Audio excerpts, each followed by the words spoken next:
오늘 이 본문을 가지고 복수의 고리를 끊는 것이 그리스도인이다 라는 말씀을 여러분과 나누고 싶습니다.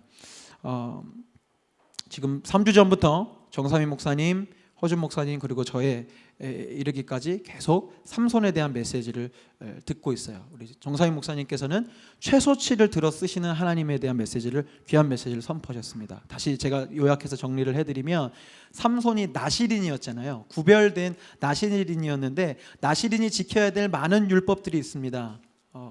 정결해야 되고, 술을 마시면 안 되고, 이방 여인을 가까이 하면 안 되고, 또 마지막에는 머리에 삭도를 대면 안 되고. 그러나 삼손이 지킨 건 뭐 하나밖에 없었죠? 머리 깎지 않은 거 하나밖에 없었어요. 하나님은 그 최소치를 보시고 삼손을 그래도 쓰신 거예요.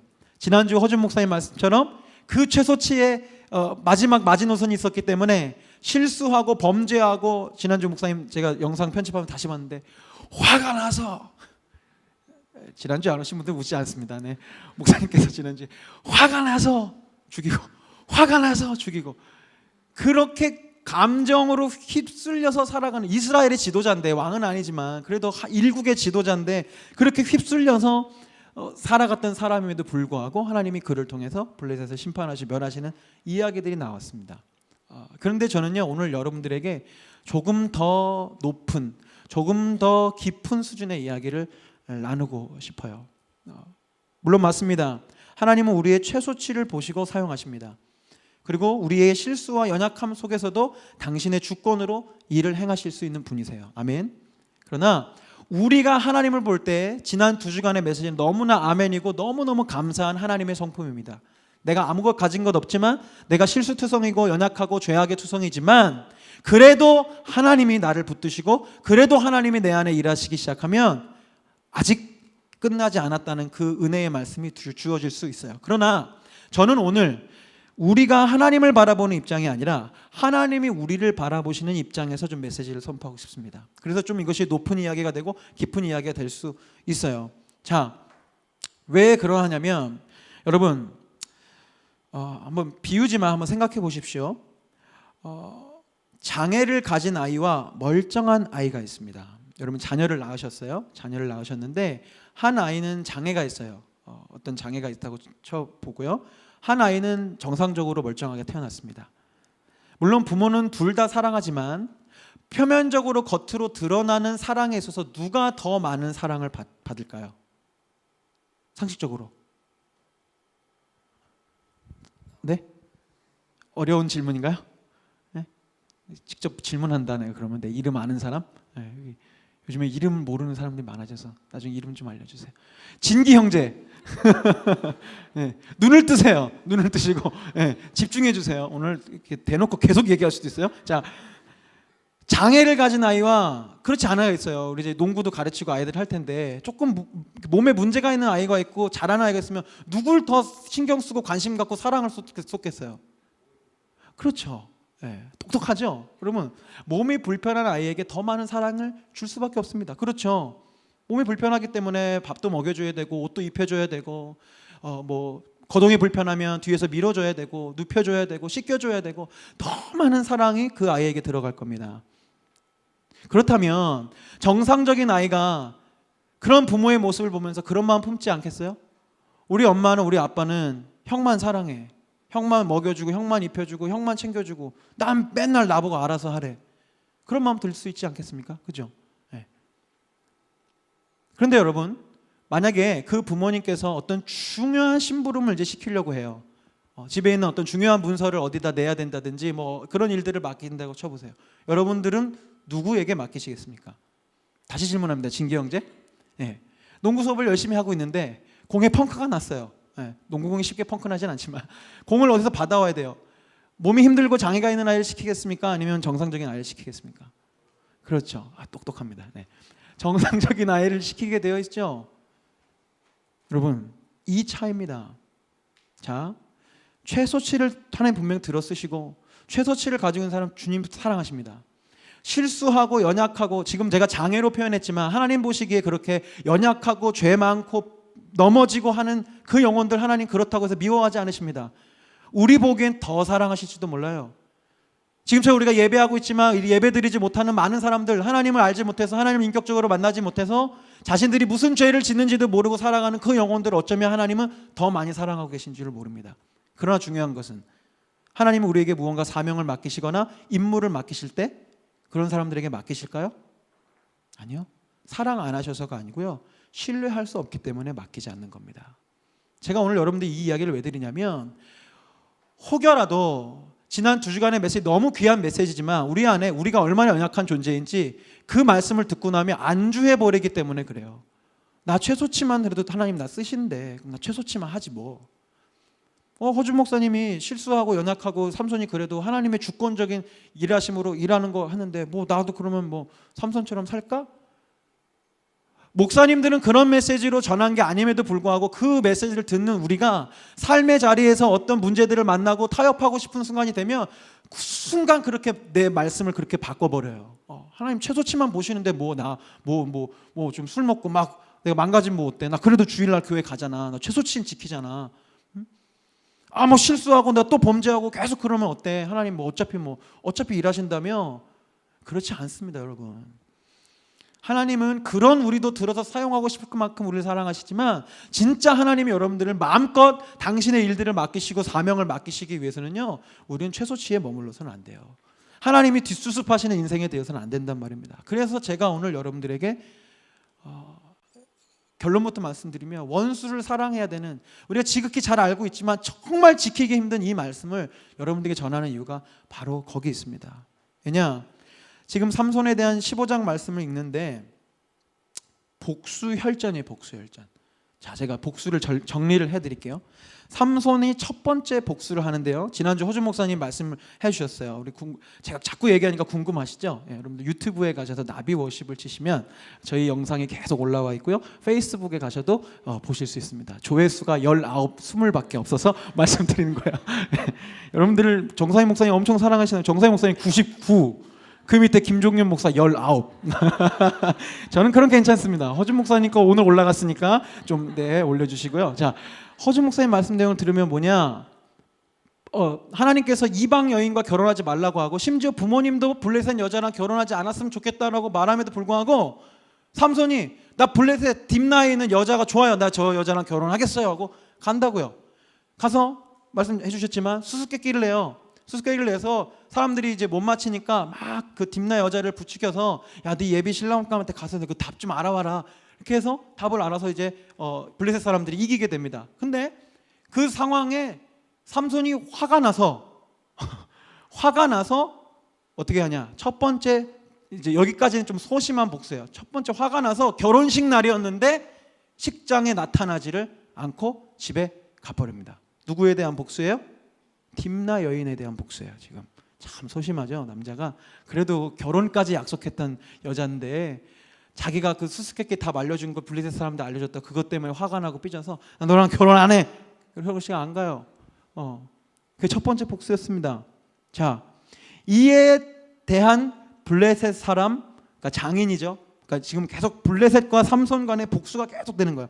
블레셋 사람들의 복수가 무엇이었냐면 그 딥나 여인의 아버지가 삼손의 친구에게 시집을 보내버립니다.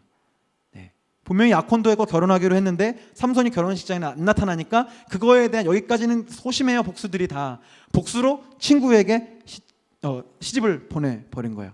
자, 그런데 이제 삼손이 다시 제정신을 차렸는지 그 딥나 여인하고 다시 결혼하고 싶어서 다시 그 딥나라는 지역에 간 거예요. 그랬더니 봤더니 뭐야? 장인이 벌써 딸을 시 보냈대. 네 친구한테 보냈으니까 줄 수 없다. 삼손이 뭐가 났어요? 화가 났어요. 화가 나서 이거에 대한 복수를 하고, 복수의 방법이 점점 이제 강력해집니다. 여우를 300마리를 잡았어요. 대단한 남자입니다. 300마리를 잡아서 2인 1조로, 2인이 낫죠? 아무튼 이 여우 1조로 꼬리를 묶은 다음에 그 꼬리 사이에 횃불을 꽂아가지고 블레셋 사람들의 밭에 150조를 보낸 거예요. 그러니까 밭이 다 탄 거죠. 자, 점점 이제 복수의 이 스케일이 커집니다. 지금 장인에게 복수를 해야 되는데 이제 장인이 속한 민족인 블레셋에게 다 복수해버린 거죠. 화가 나서 다 농작물들을 다 불태워버렸습니다. 생각해보시죠. 그 여우들이 얼마나 뜨거웠을까요? 막 돌아다니면서 온 밭을, 산을 다 태워버렸어요.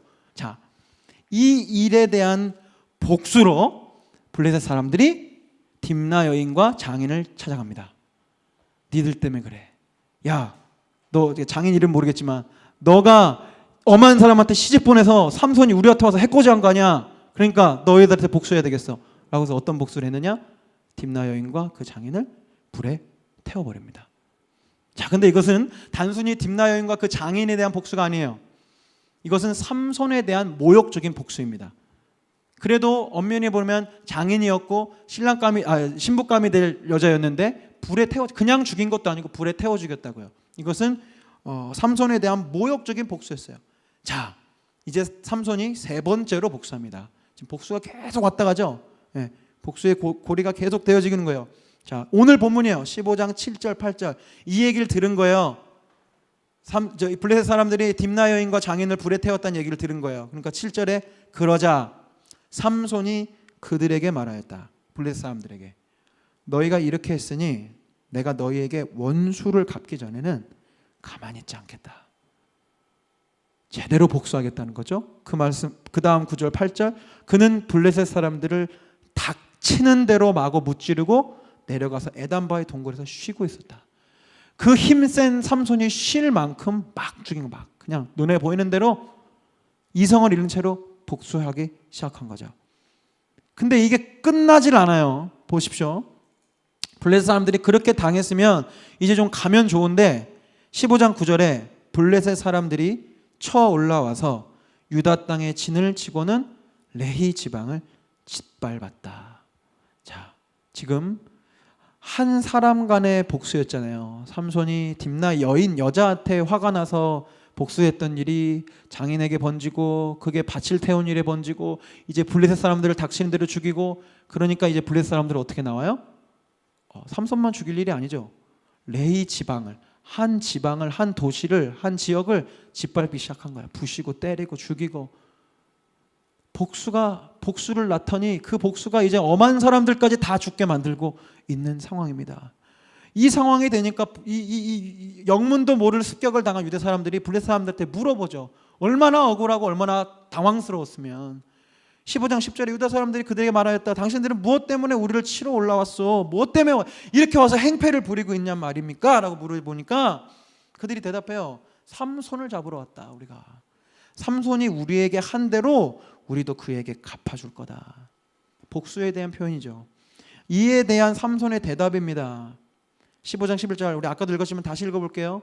그래서 유다 사람 3,000명이 에단바위 동굴에 내려 삼손에 말했다. 삼손 때문에 일어난 일이니까 삼손 너 가서 빨리 해결하라는 거죠. 지금 유대 사람들이 블레셋 사람들이 우리를 지배하고 있다는 건 너는 모르냐? 그런데 당신이 어찌하여 우리에게 이런 일을 미치게 했느냐? 삼손이 그들에게 대답합니다. 아주 뻔뻔하게 그들이 나에게 한 대로 나도 그들에게 갚아주었을 뿐이다. 뭘 그걸 새삼스럽게 생각하느냐? 내가 복수한 거야. 내가 당한 게 있거든. 그러니까 나 갚아준 건데 왜? 그게 왜? 라고 이야기하고 있어요. 여러분, 사실 삼손의 이야기는 죄다 그러고 보면 복수에 관한 이야기예요. 내가 당한 게 있으니까 화가 나서 가서 갚아주고 그걸 당한 사람들이 또 삼손 아니면 유대 사람들에게 와서 또 괴롭히고 또 그걸 보고 또 가서 삼손은 또 하고 복수의 고리가 복수의 사슬이 계속 엉켜져 있는 것이 삼손의 이야기입니다. 네, 사랑하는 여러분, 이 이야기가 과연 삼손만의 이야기일까요? 아마 그랬다면 제가 오늘 말씀을 이렇게 준비하지 못했을 거예요. 가만히 보니까요, 이 세상이 삼손과 블레셋 사람들이 하는 모습대로 살아가고 있더라고요. 제가 이 세상의 진리 두 가지를 알려드릴게요. 알고만 계세요. 여러분들 이대로 살지 마시고.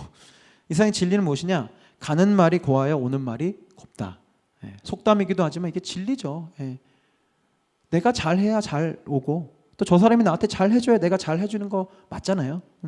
그리고 우리 여러분들 뭐 직장 생활 하시거나 뭐 하시면 다 알겠지만 세상은 기브 앤 테이크입니다. 그냥 기부는 없어요. 내가 줬으면 너도 나한테 줘라. 그게 거래고 그게 사업이고 그게 비즈니스 아니겠어요? 사람들 사이 관계도 다 그렇게 내가 너에게 이만큼 줬으니 너도 나에게 이렇게 줘야지. 심지어 연인들 사이에서도 기브 앤 테이크가 계속 이루어지는 것들을 우리가 잘 알고 있습니다. 여러분, 복수라는 말이 꼭 마치 막 누굴 가서 죽인다고만 생각하지 마세요. 제가 지금 말씀드리는 이 복수의 고리라는 건 꼭 누굴 가서 원수를 갚고 원한을 갚는 그 개념보다 훨씬 더 포괄적인 개념입니다. 복수, 딴 말 아닙니다. 내가 당한 대로 갚아준다.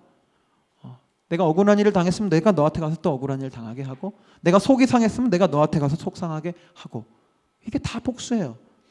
영화, 드라마, 복수를 소재로 한 거 굉장히 많죠. 너무너무 많지만 여러분, 박찬욱 감독의 복수 3종 세트 있습니다. 아세요? 복수는 나의 것, 올드보이, 친절한 금자씨. 하나같이 보면 마음이 울적해지고 건강해지지 않는 그런 영화들입니다. 복수에 대한 이야기예요. 소위 여러분들 막장 드라마 아시죠? 막장 드라마 대부분 복수를 소재로 하고 있습니다. 바람핀 남편에 대한 아내의 통쾌한 복수. 저만 그런 드라마 보신 것 같아요. 다들 표정이 거의 뭐 에스라 성경대학에서 오신 그게 뭐죠? 저만 보나요? 아니죠? 뻔한 스토리에 말도 안 되는 상황 설정에도 불구하고 우리가 재미나게 보는 이유는 뭐냐? 감정이입되는 거예요. 왜? 저 아내가, 저 바람핀 남편이 어떻게 복수하지? 어떻게 잘 돼서 복수하지? 아니면 저 남편이 어떻게 망하는지를 뻔히 알지만 내가 보고 싶은 거예요. 우리 안에 가장 인간스러운 감정인 복수의 감정을 드라마가 건드려주니까 계속 말도 안 되는 상황 설정임에도 불구하고 보고 또 보는 거죠. 이게 영화 드라마만의 이야기가 아닙니다. 이 세상은 온통 복수의 사슬로 얽혀져 있어요. 누군가가 정권을 잡으면 자신을 미워하거나 반대했던 사람들을 다 숙청하죠. 그리고 그 숙청을 당한 사람이나 혹 후손들은 다시 복수의 칼날을 갈다가 자기들이 정권을 잡게 되면 또 그 반대파를 숙청합니다. 그런 복수의 역사가 계속 되어져요. 근데 여러분, 이런 것이 뭐 옛날 무협지나 조선시대 역사에만 일어났던 게 아니에요. 지금 이 시대에도 일어났었습니다. 물론 여러분들이 제 정치적 성향을 잘 아시겠지만 저는 오늘 이 얘기는 정치 얘기로 하는 건 아니에요. 오해하지 마세요. 이거 편집할까? 이명박 정부가 정권을 잡자마자 한 일이 무엇이냐면 노무현 전 대통령의 개인 기록들을 검찰에게 들쑤시게 해서 비자금이 있는지 없는지 찾아내게 한 일이었어요. 그리고 비자금이 있는 것 같다라는 루머를 흘려보냈고, 결국 나중에는 시간이 지나서 그런 게 없었다고 밝혀졌지만 결국 그 일 때문에 노무현 대통령은 자살을 선택했습니다. 물론 자살을 잘했다 못했다 지금 그 얘기를 하는 건 아니지만 대표적인 보복 정치예요. 전 정권에 대해서 쑤셔서 문제를 만들어서 지금 정권이 얼마나 위대한 정권인지 보여주게 하는 거. 대표적인 일에서 제가 예를 든 겁니다. 이것 말고도 이 세상은 그런 일들이 너무 많아요. 내가 당한 게 있기 때문에, 내가 권력을 잡기만 하면, 내가 자리를 차지하기만 하면, 내가 힘을 갖기만 하면 그대로 갚아줘야지. 더 심하게 갚아줘야지. 내가 당한 게 있는데.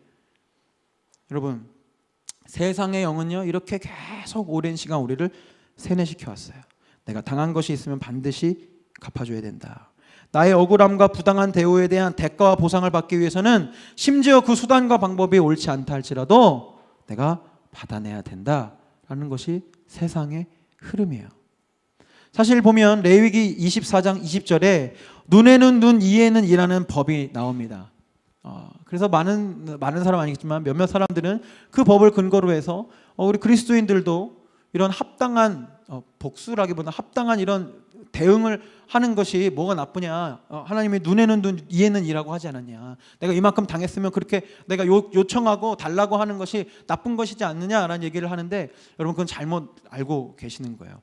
이 눈에는 눈, 이에는 이는 이 레위기 하나님의 법에만 기록된 것이 아니라 고대 함무라비 버전에도 동일한 내용이 기록되어 있습니다. 왜 그러냐면요, 이제 고대 사회에는 이제 법이 막 처음 세워가는 시절이잖아요. 뭐 법학이 있었던 것도 아니고 사람들이 살면서 하나씩 규칙을 만들어가기 시작한 것이 이제 고대 사회의 법이었는데, 그 당시 사람들은요 복수의 개념이 이 기준이 없으니까 자기가, 그러니까 눈을 상처를 받았으면 가가지고 더 심하게 갚아주고 돌아오는 거예요. 누가 내 자식을 다리를 부러뜨렸으면 가서 막 두 다리 다리가 세 개가 아니지 두 다리와 한 팔을 막 부러뜨리고 돌아오는 거죠. 그래서 법이 필요했던 거예요. 제발 더 복수하지 말아라. 눈을 다쳤으면 눈만, 이를 다쳤으면 이만. 다리를 다쳤으면 다리만 그렇게 하고 돌아와라 라고 했던 어떻게 보면 안전망으로서의 법입니다. 그런데요 여러분, 레위기에 그럼 이 말씀했으면 그래도 하나님 그래도 그렇게 갚으라고 하시나 보네. 아니요 여러분, 하나님이 말씀하신 이 레위기의 사회법은요, 그 눈에는 눈 이에는 이에 그 복수의 그 베이스를 두지 않고 있습니다.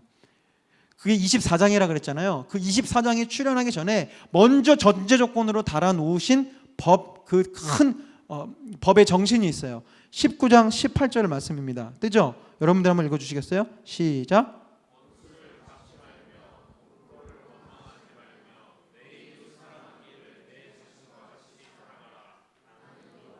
아멘.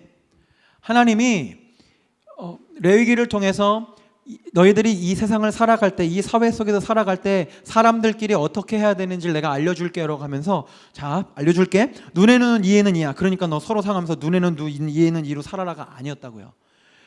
원수를 갚지 말며 동포를 원망하지 말고 내 이웃 사랑하기를 내 몸과 같이 하라 라는 말씀 위에서 다른 많은 법들이 세워져 갔던 것입니다. 여러분, 우리 예수님께서 이미 서로 사랑하라는 대계명을 주시기에 앞서서 이미 하나님께서는 이 레위기를 통해 이미 말씀하신, 이미 서로 사랑해야 하고 이웃을 내 몸과 같이 사랑하는 거 말이죠. 그런데 여러분, 아마 모르시는 얘기 아닐 겁니다. 복수하지 말아라, 원수를 사랑해라, 서로 사랑해라, 많이 들으신 이야기죠. 아마 여기 중에서도 이런 이야기를 하는 저나 또 그런 기록이 적혀져 있는 성경책이 너무 진부하고 또 때로는 정말 던져버리고 싶을 만큼 싫을 수도 있을 것 같아요. 그 마음을 표현한 영화의 한 장면이 있습니다. 김명민 씨가 주연한 파괴된 사나이라는 영화가 있어요. 그 영화에서 이 김명민 씨는 주영수 목사로 이제 등장을 하는데, 이 주 목사의 5살 난 딸이 유괴를 당합니다. 그리고 이제 목사님이시니까 그 영화 안에서 간절한 마음으로 기도도 하고 막 전단지를 뿌리면서 딸을 찾아 나서지만 몇 년이 지나도 딸을 결국 찾지를 못해요. 그러고서 영화에서 어떤 장면이 나오냐면, 이제 목사님이, 이 주영수 목사님이 강단에 서서 원수를 사랑하십시오라는 설교를 하고 단에서 내려오자마자 자기 목양실로 들어가서 아마 제 기억에 성경을 집어던지면서 험한 욕을 막 내뱉으면서 하나님 없다, 신 같은 건 없다, 어떻게 원수를 사랑해 하면서 이제 영화 제목처럼 스스로를 이제 파괴해 가면서 자기가 원수를 갚기 위해서 이제 가서 이제 결국에 딸을 찾고 원수를 갚고 복복하고 뭐 이런 이제 영화 내용이 쭉 가는데요. 제가 그 영화 장면을 보면서 그런 생각이 드는 거예요. 물론 굉장히 거칠고 목사님이 저러시진 않을 텐데 그런 생각이 들면서도 무슨 마음이 들었냐면, 강단 위에서 참 목사님들이 아주 쉽게 원수를 사랑해라, 서로 사랑해라고 이야기하는데 정작 그 이야기를 듣고 있을 많은 성도들의 마음속에는 정말 도저히 용서할 수 없고 도저히 그냥 눈 감아줄 수 없는 상황들로 인해서 저 말씀이 정말 듣기 싫게 들릴 수 있겠구나. 물론 맞는 말이긴 하지만 정말 그런 큰 아픔이 있고 어떻게 내가 그 사람을 용서하지라는 마음을 품고 있는 사람에게 이 말씀이 정말 너무너무 괴롭고 집어치우고 싶을 만큼 들리겠구나. 그래서 제가 걱정이 되는 거예요. 혹시 오늘 제가 여러분들에게 선포하는 설교가 그렇게 들려지면 어떡할까. 근데 하나님은 저에게 해답을 주기 시작했어요. 사실은 사사기를 묵상하면서 이제 이 삼손에 대한 메시지를 정리하면서 이제 복수의 고리를 끊어야 된다라는 걸 이제 처음 어렴풋하게 말씀을 이제 제 마음에 받은 겁니다. 왜냐하면 계속 복수에 대한 이야기가 반복되고 있었기 때문에. 그래서 그래, 복수의 고리를 끊는 게 그리스도인이지라는 생각했는데, 가만히 생각해 보니까 원수를 사랑하고 서로 사랑하는 거 잘 알지만 왜 우리는 사랑할 수 없을까? 왜 그 이야기 듣기 싫을까? 고민해 보니까 억울해서 그렇죠. 억울해서. 내가 당한 사람인데, 내가 피해를 입은 사람인데 왜 내가 참아야 되고 왜 나만 억울하게 당해야 돼? 그 악인은 악한 채로 그대로 있는데 말이죠. 그런 질문들이 오기 때문에 그래요. 부당한 일을 그냥 부당하게 두는 것이 정말 그 하나님의 정의입니까? 아니, 저 원수가, 저 악한 사람이 나에게 이런 피해를 미치고 또 이런 소외된 사람들에게 피해를 입혔는데 그 사람에게 복수를 하지 않는 것이 그게 하나님의 정의입니까? 라는 생각이 막 올라오기 때문에 사랑하지 못하는 것 같더라고요. 저도요. 그래도 하나님, 저 사람에게 하나님의 정의를 알려줘야 되지 않겠습니까?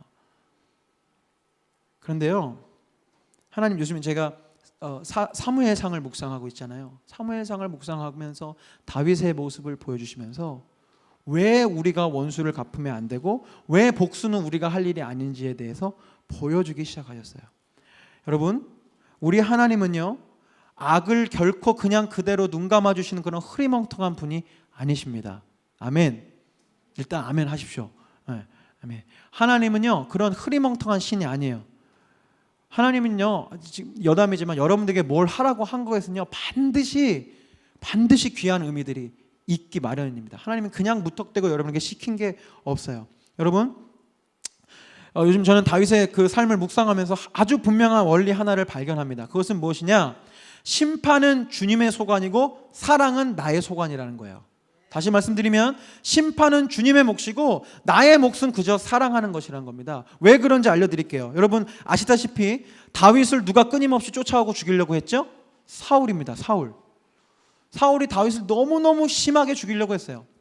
한 사람 죽이려고 3-4천 명을 동원해서 전 이스라엘 지역과 광야 지역을 다 찾으면서 죽이려고 합니다. 분명히 둘은 원수지간입니다. 다윗에게 있어서는 사울이 없어야 행복하고 사울은 다윗이 없어야 행복해요. 자, 그런데 그렇게 끈질기게 괴롭히던 사울 왕을 드디어 눈앞에서 죽일 수 있는 기회를 얻었어요. 다윗이. 성경 제가 말씀드렸더니 굉장히 디테일하고 재밌잖아요. 다윗이 먼저 굴 속에 와서 숨어 있는데 그 굴 바깥에 사울이 용변을 보러 온 거예요.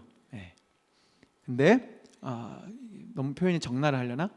작은 일이었으면 동굴 쪽을 바라봤을 텐데 큰 일을 보느라 밖을 보고 있었어요. 그러니까 사울은 다윗이 안쪽에 있는 것을 모르죠. 열심히 힘을 주고 계시는 사울 왕 뒤로 가서 우리 다윗이 옷자락만 베서 돌아옵니다. 나중에 옷자락을 이제 멀리 떨어져 있는 사울 왕에게 소리치면서 내 아버지여, 내가 당신을 죽일 수 있었지만 죽이지 않았습니다 라는 얘기를 하면서 왜 자기가 죽이지 않았는지에 대한 이유를 얘기해요. 사무엘상 24장 12절입니다. 이제는 주님께서, 하나님께서 나와 임금님 사이에서 재판관이 되시고 나의 억울한 것을 주님께서 직접 풀어주시기 바라겠습니다. 나의 손으로는 직접 임금님께 해를 끼치지 않겠습니다. 아멘. 이 구절 좀 계속 띄워주세요. 여러분, 이게 하나님의 사람의 고백이고요, 이게 하나님이 원하시는 삶의 원리입니다. 자, 원수를 사랑하고 복수를 하지 않는다는 것이 악을 그냥 덮어두고 나 혼자만 참고 나 혼자만 당하라는 이야기가 아니라고요. 다윗이 지금 그렇게 사울을 보낸 게 아니라고요. 누구에게 맡기고 있어요? 하나님께 맡기고 있어요. 이 일에 대한 재판관을 하나님으로 세웁니다. 나와 당신 사이에서. 그리고 나의 억울한 것을 하나님께서 풀어주시기를 나는 기도합니다. 그러니 내가 당신의 심판자, 당신의 복수하는 사람이 되지 않겠습니다 라는 말을 하고 사울을 보내죠. 다윗은요, 하나님이 해야 하는 일과 사람이 해야 하는 일을 아주 잘 구분했습니다. 왜냐하면 하나님께서는 이 모든 것을 공정히 재판하시고 평가하시고 판단할 분이시라는 것을 다윗은 아주 잘 알고 있었어요. 물론 본인이 생각했을 땐 자기가 잘못한 게 하나도 없습니다. 억울해요. 분명하게 사울은 나쁜 사람이었고 악한 사람이었고 원수였어요. 그럼에도 불구하고 그 평가 자체를 하나님께 맡기는 거예요. 그리고 그는 그저 사울을 사랑하기로 작정한 겁니다. 어려운 사랑이었죠. 죽이고 싶었겠지만 사울은요, 계속해서 다윗은요, 사울에게 계속 아버지여, 내 주여, 내가 당신을 아끼는 마음으로, 이런 표현들을 계속 쓰고 있거든요. 사랑하겠다는 거죠. 사랑할 수 없지만 나는 그저 사랑하겠다는 겁니다. 이 사건 이후에 하나님께서는 다시 한번 다윗에게 원수 갚는 것이 하나님께 있다는 것을 보여주시려고 나발이라는 사람을 통해 한 사건을 보여주시는데, 이제 계속 도망을 다니면서 다윗이 갈멜이라는 지역에 이르게 됩니다. 근데 거기에는요, 엄청난 부와 권력을 가진 나발이라는 사람이 살았어요. 그런데 다윗은 이제 부하들을 보내서 그 나발에게 호의를 좀 베풀어 달라고 부탁을 합니다. 왜냐하면 거느리는 사람이 그래도 한 400-500명 됐기 때문에 좀 쉬어가기도 해야 되고 또 집에서 좀 머물면서 음식도 먹어야 되고 하니까 좀 부탁합니다라고 했는데, 문자 그대로 나발은 다윗을 아주 개무시해버려요. 완전히 무시합니다. 2세 아들이 누구냐? 난 걔 모른다. 소문에 듣자니 자기 주인의 양을 돌보다 말고 도망친 목자가 있다면서 완전 비꼬는 거죠. 예. 그러면서 다윗을 아주 멸시하고 모욕해요. 그때 당시에 다윗이 화가 났습니다. 다윗도 보면 계속 왔다 갔다 해요. 하나님의 사람이었다가 굉장히 인간적인 사람이었다. 화가 엄청 나서 자기 부하들에게 야, 다 칼 차라, 칼차, 다 죽여버리자 하고 막 합니다. 이제 나발을 죽이려고 복수하려고 한 거죠. 삼손처럼 화가 나서. 그런데 하나님은 지혜로운 여인 아비가일을 보내세요. 나발의 아내가 아비가일이고 나중에 후에 아비가일이 또 다윗의 아내가 되거든요. 이 아비가일이 다윗에게 가서 공손하게 사죄하고 우리 남편이 몰라서 그런 거라고 막 이렇게 중재하면서 다윗의 복수하는 마음을 내려놓게 합니다. 그런데 놀라운 장면이 나와요. 이제 다윗이 그래 내가 그러면 죽이지 않겠다라고 돌아갔거든요. 근데 성경에 이렇게 기록되어 있습니다. 25장 38절. 한 열흘 후에 여호와께서 나발을 치심에 그가 죽으니라. 아멘. 아멘. 누가 치셨어요? 하나님께서, 여호와께서. 누가 복수해 주신 거예요? 하나님이 하신 거예요. 하나님의 사람, 하나님의 기름 부음 받은 다윗을 멸시하고 조롱한 그 대가를 다윗이 가서 직접 해결할 수도 있었지만 다윗이 참았거든요. 다윗이 내려놓았어요. 그래 복수는 내가 할 일이 아니지 라고 내려놓았더니 누가 그 원한을 갚아주시느냐? 여호와께서 직접 갚아주시는 거예요. 그 일을 경험한 뒤에 아주 따끈따끈하게 다윗이 이렇게 고백합니다. 39절. 나발이 죽었다 함을 다윗이 듣고 이르되 나발에게 당한 나의 모욕을 갚아주사 종으로 악한 일을 하지 않게 하신 여호와를 찬송할지로다. 여호와께서 나발의 악행을 그의 멀리에 돌리셨도다 하니라. 아멘. 다윗이 여기서 다시 한번 고백하는 거예요. 하나님이 하셨습니다라고 고백하면서 무엇을 고백하는지 아세요? 원수를 갚는 건 복수를 하는 것이 악한 일이라는 것을 본인이 고백해요. 말하잖아요. 종으로 악한 일을 하지 않게 하신 여호와를 찬송합니다. 다윗은 아예 이제 마음이 확정됐습니다. 아, 그렇구나. 내가 복수하는 일은 정말 나의 일이 아니구나. 그래서 다윗은 다시 한번 사울을 죽일 수 있는 상황이 되었을 때 사울을 죽이지 않고 또 살려 보내면서 이런 고백을 또 해요. 26장 10절에 다윗이 또 이르되 여호와께서 살아계심을 두고 맹세하노니 여호와께서 그를 치시리니 혹은 죽을 날이 이르거나 또는 전장에 나가서 망하리라.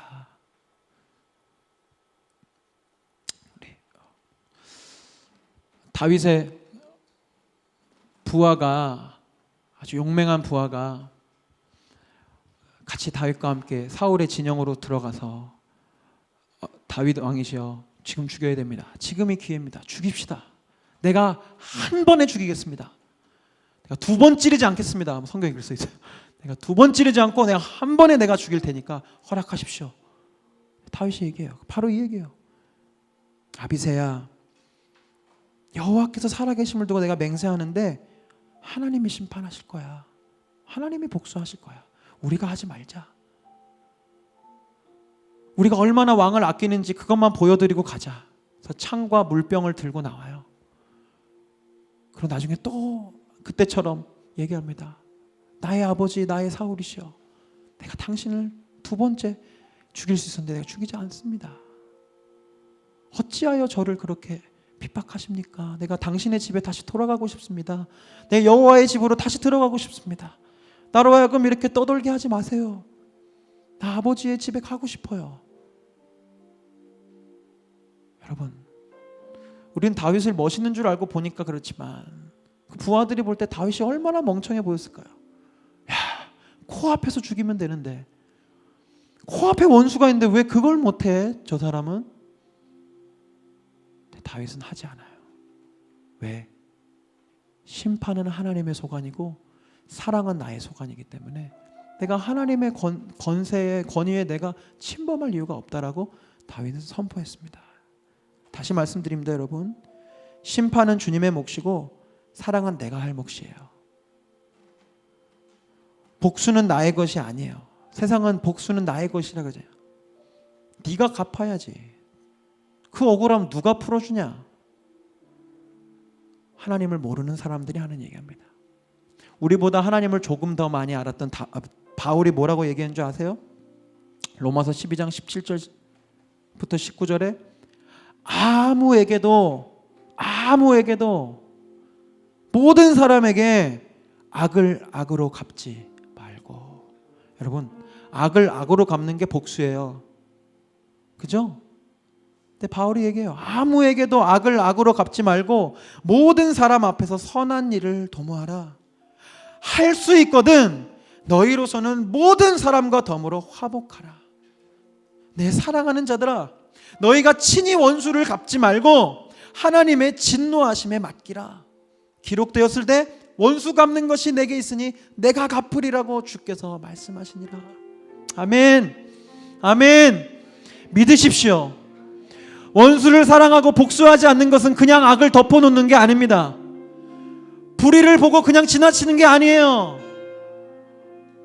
내가 소심해서 그냥 참는 게 아니라고요. 여호와를 인정하는 거예요. 하나님이 심판하실 거야. 하나님, 나 억울하지만 내가 사랑하겠습니다. 내가 당한 게 너무 많지만 하나님 판단하시고 나는 그냥 사랑하겠습니다. 여러분, 우리가 아니면 누가 이 일을 해요? 누가? 세상에서 누가 이 놀라운 이 사랑의 마음을 누가 가르쳐줘요? 아무데도 없어요. 우리 하나님 믿는 우리 이 복음의 신앙 말고는 모든 종교는 다 기브 앤 테이크입니다. 아시잖아요. 내가 이만큼 불공을 드렸으니까 나한테 이만큼 업이 쌓이는 거고, 내가 알라신에게 이만큼 정성을 드렸기 때문에 나는 천국에 갈 수 있는 거고, 내가 이 신에게 이 지극정성을 다했기 때문에 나에게 복 내려주는 게 다 기브 앤 테이크잖아요. 우리 하나님 그런 분 아니래요. 우리 하나님은 우리한테 그렇게 하시지도 않았고 또 우리더러 그렇게 하라고도 말씀하지 않으십니다. 우리의 주인이신 예수님께서는 아주 분명하게 원수를 사랑하라고 가르치셨습니다. 우리는 세상에 없는 명령을 받은 그리스도인들입니다. 우리 그리스도인들만이 이 고리를 끊을 수 있어요. 이 복수의 고리를 끊을 수 있어요. 아까 보셨죠? 삼손이 그 중에서 한 번만 참았더라면 레히 지방에 있었던 그 이름 모를 어린이들과 여자들이 죽음을 당했을까요? 안 당했을 거예요. 한 사람이 참지 못하니까, 한 사람이 분을 내고 한 사람이 복수하니까 그 공동체가 망하기 시작하는 겁니다. 여러분, 오늘 한 가지만 기억하셨으면 좋겠습니다. 여러분들이 누군가를 지금 미워하는 분이 있을 거예요. 나는 가만히 있는데 날 자꾸 미워하는 사람이 있어요. 마치 사울왕처럼. 나는 잘하려고 하는데, 나는 도움이 되려고 하고 있는데 나를 오해하는 사람들도 있고, 내가 자기를 싫어하는 줄 알고 있고, 그런데 내가 왜 먼저 사랑해야 되고, 내가 왜 먼저 용서해야 되고, 내가 왜 먼저 그 마음을 품어야 되는지 속상하고 이해가 되지 않을 때 예수님을 기억하십시오. 우리 주님은요,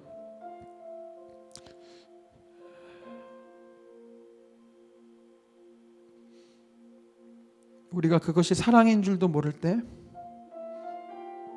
우리를 위해서 십자가를 지셨습니다. 저와 여러분들이 예수님의 십자가가 얼마나 귀한 것인지 모르고 마음대로 살고 방탕하게 살고 음란하게 살고 하나님의 원수되어 살았을 그때 해도요, 하나님이 우리 행한 대로 갚아주셨으면 우리 다 죽었을 거예요. 다. 하나님 그렇게 안 하시고요, 우리에게 십자가의 사랑을 베풀어 주셨습니다. 그 사랑이 있었기 때문에 지금 우리가 여기 있는 거예요. 여러분, 주님은요, 우리가 사랑하는 사람, 화평케 하는 사람이 되기를 바라십니다. 어둠 가운데 빛이 되고 썩어져가는 세상에 소금 되는 일은 다른 거 아니에요. 주님이 우리에게 명하신 계명 딱 하나, 많지도 않아요. 딱 하나. 내가 너희를 사랑한 것 같이 너희도 서로 사랑해라. 너희를 사랑하는 사람만 사랑하면 그것이 어떻게 칭찬받을 사랑이겠니? 죄인들과 세리들도 그만큼은 한다. 너희는 원수도 사랑하렴. 그것이 나의 마지막 계명이다 라고 말씀하세요.